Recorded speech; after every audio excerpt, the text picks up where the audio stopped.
Oke, assalamualaikum warahmatullahi wabarakatuh. Jadi kita jumpa lagi.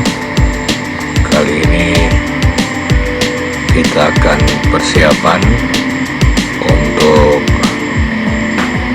event 17-an, walaupun hanya kebagian setup rigging ya.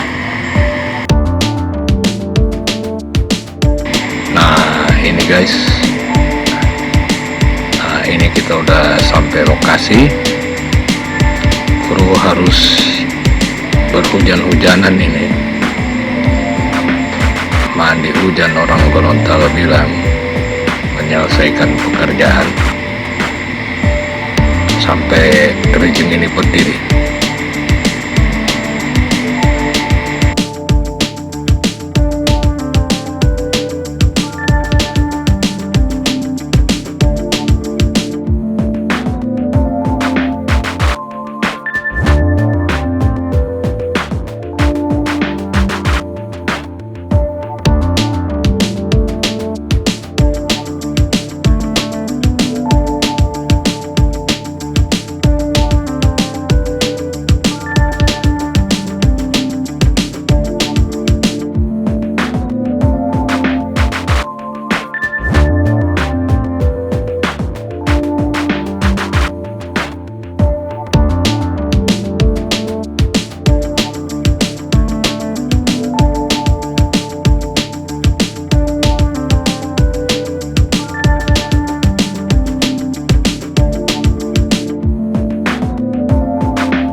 Pekerjaan kita rampung di malam hari, tepatnya setelah maghrib,